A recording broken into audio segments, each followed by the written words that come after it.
My name is Eric Young, and I'm a PhD student at the University of Pennsylvania. Today I'm presenting our paper titled Compensating for Fingertip Size to Render Tactile Cues More Accurately. Previous studies have shown that fingertip size varies significantly across humans, yet when it comes to fingertip haptics, we traditionally do not account for this variation. Here we start with a known algorithm for rendering remotely sensed cues. In this past work, researchers first placed a fingertip sensor into a device. Then they mapped a wide range of motor commands to the corresponding finger sensor outputs. To render a new sensation, they found the nearest neighbors in this lookup table and averaged the corresponding motor commands. This standard approach works well for fingers that are similar in size to the fingertip sensor, but again, it doesn't take finger size into account. Thus, we expect it to render smaller forces to smaller fingers and larger forces to larger fingers.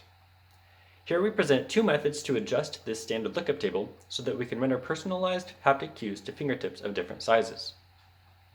For our data-driven personalization approach, we adjust our device to include a device-mounted sensor that can be removed after calibration.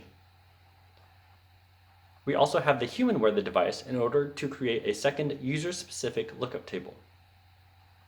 For each motor command in the standard lookup table, we first find the corresponding device-mounted sensor output.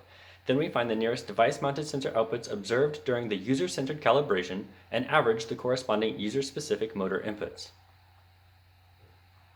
For our geometric personalization approach, we adjust each motor input based on the geometry of the user's finger. In this paper, we approximate each fingertip as a sphere and measure its radius.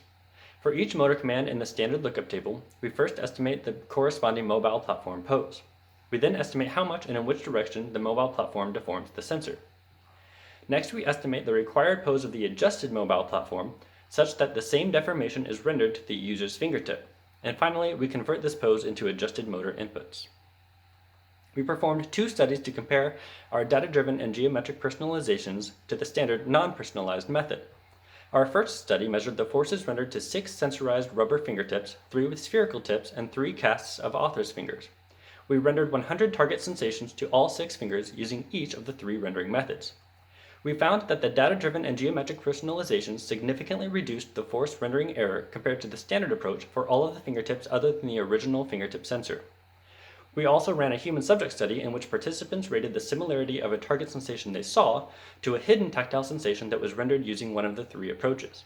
Across 13 participants, we found that similarity ratings were significantly higher for both the data-driven and geometric personalizations than for the standard approach. This paper proves that the size of your finger affects the quality of the haptic feedback you feel, and it also presents 2 effective ways one can compensate for these variations across users. Thank you for listening, and if you would like to learn more, please check out our paper.